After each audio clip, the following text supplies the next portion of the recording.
9.5 लाख एकड़ जमीन है जनाब, वक्फ प्रॉपर्टी, जिसको लूटने की कोशिश की जा रही। 9.5 लाख एकड़ जमीन है किनके पास? हमारे भारत के अंदर मुस्लिम वक्फ के पास, वक्फ बोर्ड के पास 9.5 लाख एकड़ जमीन। आज तक कुछ किया? कुछ नहीं किया।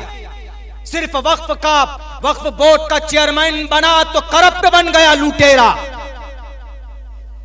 मैं इसलिए बोलता हूं, मैंने तहकीक की है, हैदराबाद के अंदर हजारों घर वक्फ बोर्ड की हैं, उनका किराया 25,000 रुपए आता है। वक्फ बोर्ड की रसीद के ऊपर 2500 लिखा जाता, बाकी 22-23 हजार रुपए वक्फ के चेयरमैन के पास जाता। जब मुसलमान बदअमल होगा, मोदी और योगी जैसे जालिमों को मुसल्लत करेगा। सुन लो, ज़हरल फसाद फिल बर्रि वल बहरि बिमा कसबत ऐदिन नास। हमारे अमाले बद की वजह से अल्लाह जालिमों को मुसल्लत करता है। आज जो हमारी मस्जिदें तोड़ी जा रही, जिम्मेदार हम हैं। बहराइच के अंदर 23 मकानात के ऊपर बुलडोजर चलाने के लिए नोटिस चिपकाया गया, उनमें से सिर्फ 3 घर गैर मुस्लिम के हैं, बाकी 23 मकानात मुसलमानों के। कहां है हमारी तंजीमें? क्यों सो रही? आपके पास ताकत की कमी है? सिर्फ गद्दी के लिए लड़ोगे, सदर बनने के लिए लड़ोगे, सेक्रेटरी बनने के लिए लड़ोगे। कौम के लोगों के, कौम के बच्चों की पैरों में गोलियां मारी जा रही है, आपकी जुबान बंद हो जाती। जुल्म के खिलाफ बोलना सीखें हमारी तंजीम के लोग और हमारे दानिश्वर तबका। बुज़दिल बने बैठे हैं जना, कुछ नहीं कर रहे हैं। यही वक्फ के ऊपर जो बिल आ रहा है ना, ये हमारे करप्ट होने की वजह से इसके ऊपर बिल लाया जा रहा है। आपको नहीं मालूम है, महाराष्ट्र में सिर्फ 1 लाख एकड़ जमीन वक्फ बोर्ड के पास, वक्फ बोर्ड की 1 लाख, उन 1 लाख में से 70,000 एकड़ जमीन, 70,000 एकड़ जमीन गैरों के कब्जे में। 30,000 एकड़ जमीन वक्फ के पास है। लेकिन इन 30,000 एकड़ जमीन पर जो टावर गाड़े गए ना, टावर, उन टावर से जो इनकम है वो सालाना 10 करोड़ रुपए है। बताइए, महाराष्ट्र के टोटल मुसलमानों के मसाइल, मिल्ली मसाइल, मदरसा हो, मस्जिद हो, मकतब हो, इन जगहों को चलाया जा सकता है कि नहीं जा सकता? वक्फ की प्रॉपर्टी से टोटल मदारिस चलाए जा सकते हैं। ऐसा ही था, वक्फ की ही प्रॉपर्टी से पहले जमाने में मदरसे चलते थे। वक्फ की प्रॉपर्टी से बहुत पैसे वक्फ के पास। 9.5 लाख एकड़ जमीन में से 4.5 लाख एकड़ जमीन तो वक्फ बोर्ड के पास रजिस्टर्ड है। पैसे आ रहे हैं तो पैसे आप कौन यूनिवर्सिटी क्यों नहीं बना रहे? मदरसों के हमारे उलमाए किराम को क्यों चंदा करना पड़ रहा है? हमारे इमाम को क्यों 100 रुपए 200 रुपए लोगों को जमा करना पड़ रहा है? पैसे कहां जा रहे हैं? सब खा खा के बैठ गए, कोई हिसाब नहीं, कोई किताब नहीं। इसीलिए अल्लाह तबारक व तआला ने कहा कि बहुत हो गया, बहुत लूटा है, आ जाओ जी अब हरकत में। अब कोशिश करो, ईमेल पे स्कैन करते रहो, लेकिन जब जालिम की बिगड़ती है नीयत तो कोई काम, कोई स्कैनर फिस्कैनर काम नहीं आएगा। देख लीजिएगा, इस बिल को रोकना बहुत आसान, दाएं बाएं हाथ का खेल। लोकसभा में मौजूदा सरकार की अक्सरियत है, राज्यसभा में तो उन पार्टियों की अक्सरियत है जिनको हम वोट डालते। 142 मेंबर है, किनको? अपोजिशन के। और राज्यसभा में जो मौजूदा सरकार है, जो पार्लियामेंट में ज्यादा है, लेकिन राज्यसभा में 102 ही है। वो रोक सकता है कि नहीं रोक सकता? ये लोग जिनको हम वोट करते हैं, शहादत देते हैं, लेकिन नहीं, एक ही थैली की चट्टे बट्टे हैं। ये चाहे तो रोका जा सकता, हमें स्कैन करने की जरूरत भी ना हो। सिर्फ इन लीडरों से जाकर ये कहें कि हमने आपको शहादत दी, हमने आपको गवाही दी।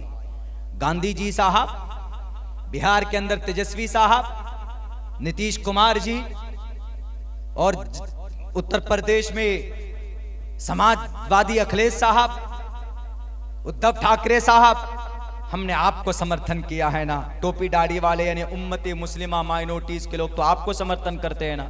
आप राज्यसभा में तो बिल को रोक सकते हो क्योंकि आपकी अक्सरियत है, लेकिन नहीं रोका जाता। क्यों? वो भी चाहते बने कानून। चाहते तो रुक सकता था, रोका जा सकता था। मैं खैर उधर जाऊंगा तो लंबी बात होगी। तो मेरे भाइयों, चूंकि मसला यहां है कि हमारे पास वसाइल नहीं है पढ़ाने के लिए, मजबूरन हमको गैरों के यूनिवर्सिटी में जाना पड़ता है, मजबूरन जाके बुर्का उतारना पड़ता हमारी बच्चियों को। हमारे पास नहीं, क्योंकि हमारे पूर्वज ने, हमारे लोगों ने आज के वक्त में जो वसाइल हैं उसका सही उपयोग नहीं किया है। इसीलिए अल्लाह इन सब से पूछेगा कि भाई क्या किए पैसों का, कहां पर बर्बाद किए। तीसरे नंबर पर पूरी दुनिया में सबसे ज्यादा प्रॉपर्टी किसी वक्फ के पास है, किसी बोर्ड के पास है, तो मुस्लिम वक्फ बोर्ड के पास। पूरी दुनिया में 30 वक्फ बोर्ड से हैं भारत के अंदर, किसी में छानबीन नहीं की गई, किसी पर कानून नहीं आया, सिर्फ मुस्लिम वक्फ बोर्ड के ऊपर क्यों कानून आया? समझते? क्योंकि सबसे ज्यादा करप्शन इसी वक्फ बोर्ड के अंदर है, सबसे ज्यादा घोटाला। वक्फ बोर्ड का चेयरमैन बैठकर सिर्फ निगरानी कर सकता, उसको बेच नहीं सकता। 1990 से लेकर सन 2002 तक महाराष्ट्र में वक्फ की 11,000 करोड़ रुपए की वक्फ की जमीनें बेची गई है। ऐसे नहीं आए जालिम लोग। तालीम पर कोई मेहनत नहीं, वही मौलाना अब्दुल्ला मेहनत करेगा तो एक स्कूल चला सकता है अपनी मेहनत से। मुफ्ती अबूजर साहब मेहनत करेंगे, चंदा करेंगे तो कुछ बच्चों को एक छोटा सा इदारा चला सकते हैं बस। अल्लाह के नबी के जमाने में, खुलफा राशिदीन के जमाने में, ताबईन के जमाने में, तबे ताबईन के जमाने में चंदा नहीं होता था। सैकड़ों मदरसे चलते थे वक्फ की प्रॉपर्टी से।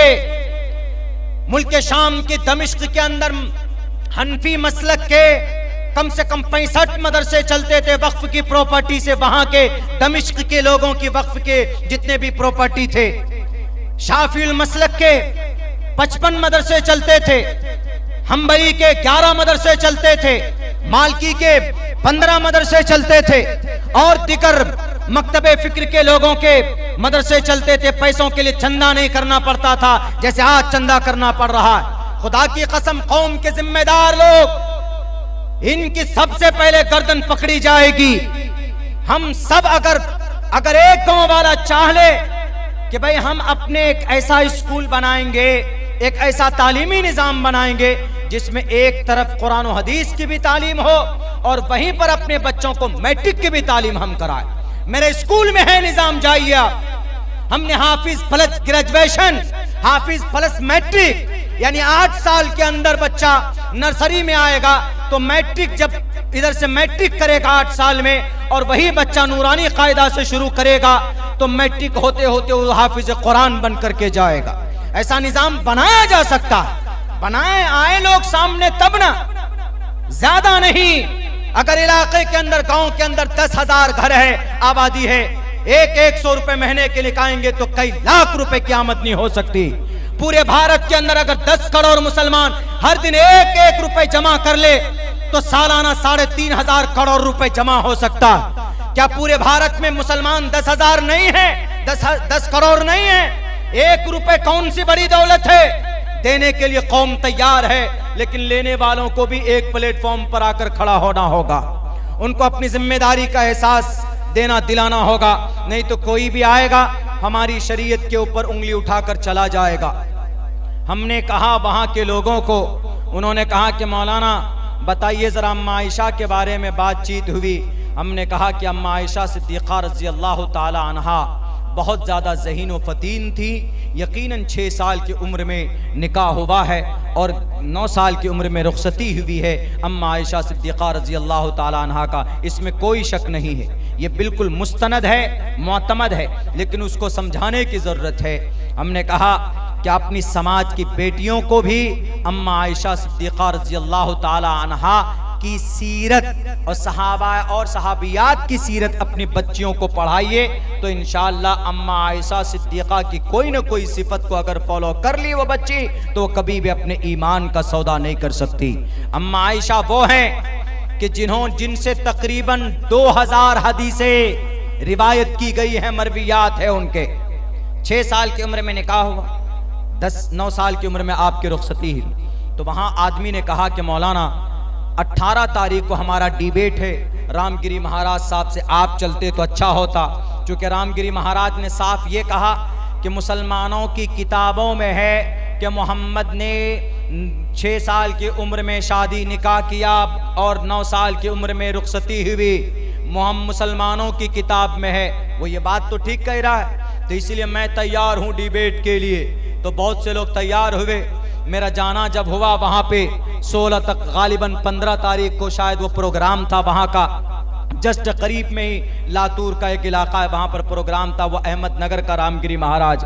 तो हम गए वहाँ पर। जब लोग आए तो हमने कहा कि सबसे पहली बात तो ये कि उनका ये दावा सही, लेकिन जो वो जिल्लत के लिए, वो जो बदनाम करने के लिए दावा कर रहा है ना, क्या जिनके गुरु ऐसे जो 6 साल की बच्ची से निकाह कर रहा हो, 9 साल की उम्र में बीवी बना कर ला रहा हो, तो जिनके गुरु ऐसे तो मुसलमान कैसे होंगे?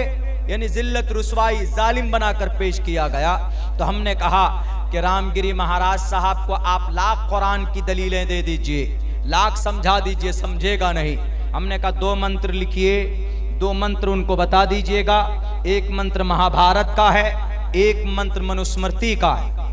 पहला मंत्र तो ये है, उनको बता दीजिएगा कि अल्लाह के नबी ने 9 साल की उम्र में जो बीवी बनाकर अम्मा आयशा को लाए, ये कोई खिलाफे सोसाइटी या खिलाफे नेचर नहीं था।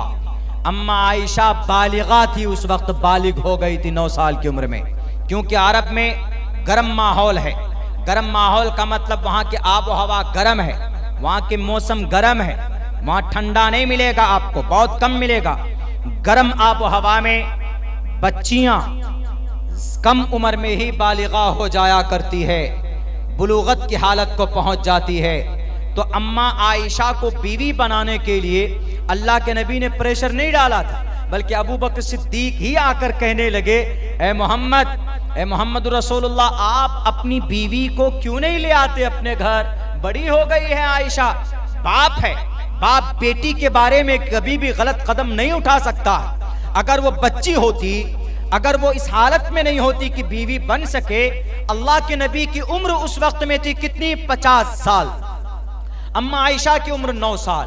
उन्होंने यही कहने की कोशिश की, एक अधेड़ उम्र का आदमी, एक एजेड आदमी, उम्र दराज आदमी 9 साल की बच्ची से विवाह कर रहा है, बीवी बनाकर ला रहा, देखो कितना बड़ा जुल्म है।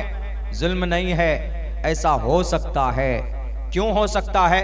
महाभारत के अंदर कहा गया, महाभारत में कहा गया, त्रिशदशो दशवर्षा, 3 को बोलते, शद 10 को बोलते, त्रिशदशो 30 साल का, दशवर्षा 10 वर्ष की लड़की, त्रिशदशो 10 वर्ष का मर्द, 30 वर्ष का मर्द, दशवर्षो 10 वर्ष की लड़की, त्रिशदशो दशवर्षा भार्गो विंदेन नग्निकाम, नग्निकाम संस्कृत में शादी को बोलते।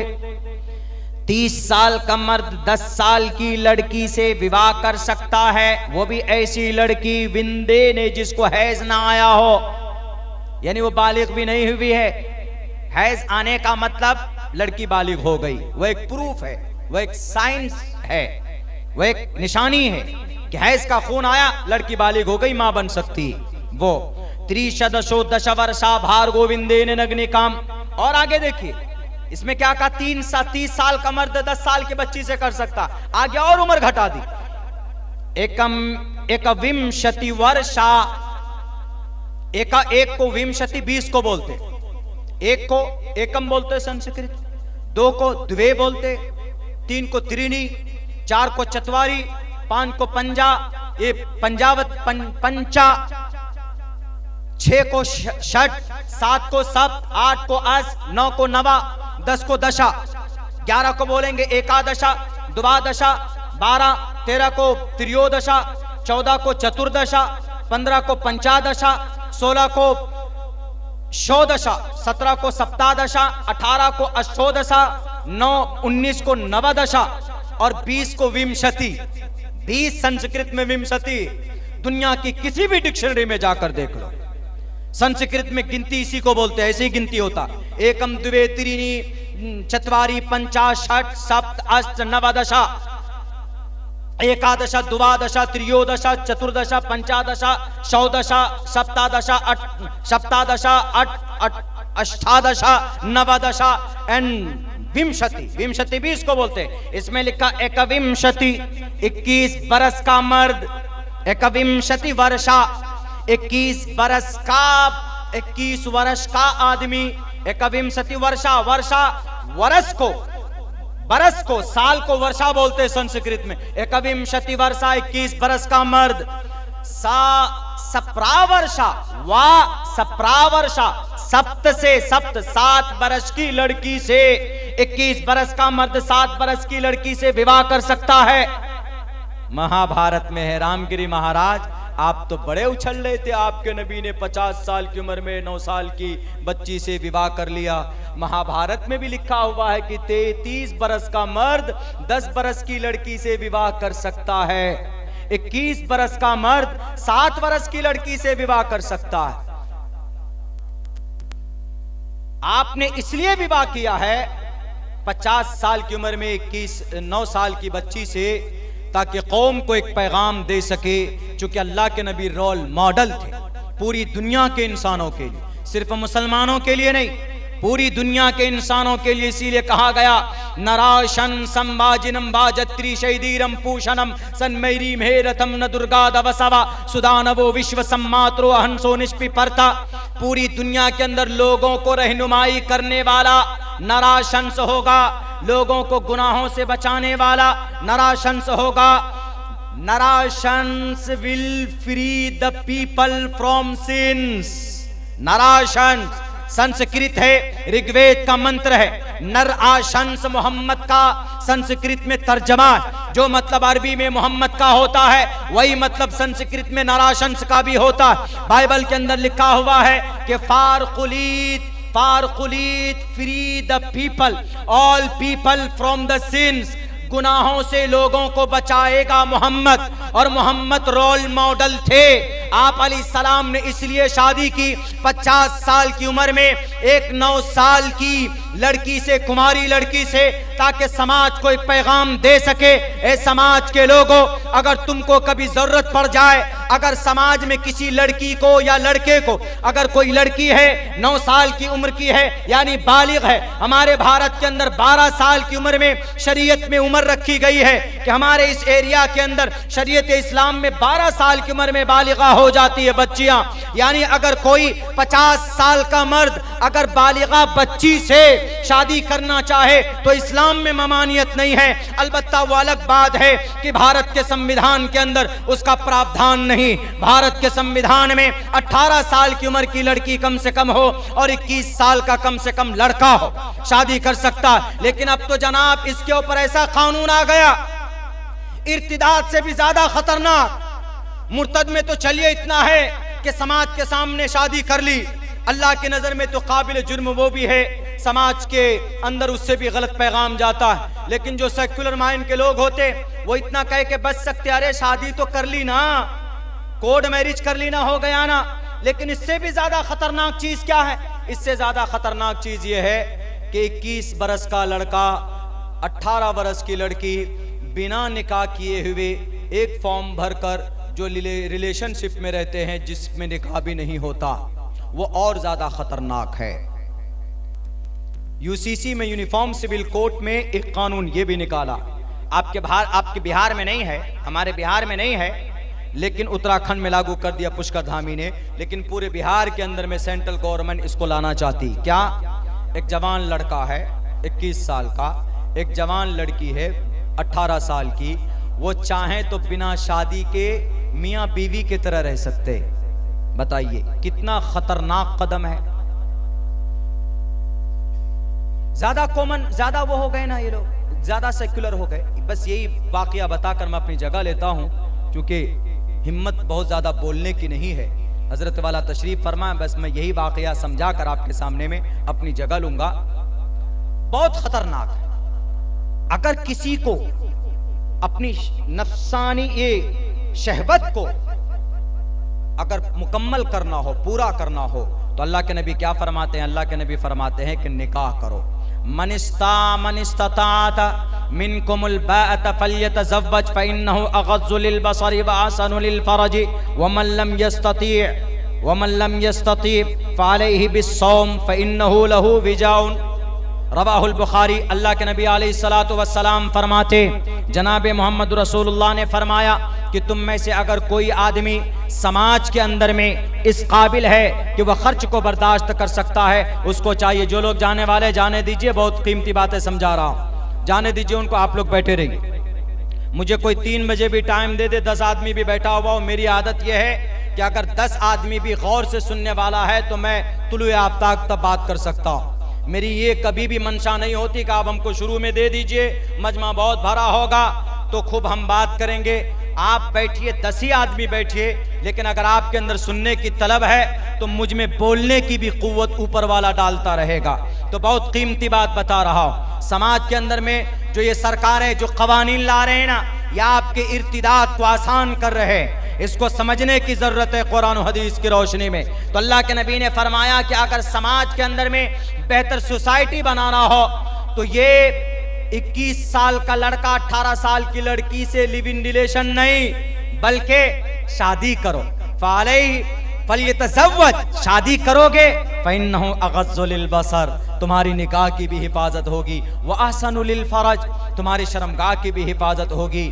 और फिर अगर किसी के पास पैसा नहीं है, दौलत नहीं है, वो बीवी का खर्चा बर्दाश्त नहीं करता है, तो मोहम्मद रसूलुल्लाह क्या फरमाते हैं, सेक्स की ताकत को कम करने के लिए, शहवत तो बहुत लोग कम समझते हैं, इनमें से सेक्स समझते हैं ना, शहवत को दूसरे लफ्जों में बोलिए, अंग्रेजी में, सेक्स को कम करने के लिए कोई टॉनिक नहीं है। अगर किसी में सेक्स कम है, वो चाहता है कि ये ताकत बढ़ जाए, यानी अगर शहवत कम है, वो बढ़ाना चाहता है, तो टैबलेट्स है, दवाई है, भले उसका कोई साइड इफेक्ट है, खाता है आदमी, हकीम के पास जाता है, बहुत से आदमी कुछ सर्जरी कराते तो वो ताकत बढ़ सकती, लेकिन किसी में कुदरती तौर पर शहवत बहुत ज्यादा है, तो उसको कम करने के लिए कोई टॉनिक नहीं है, कोई गोली, कोई टैबलेट्स नहीं है।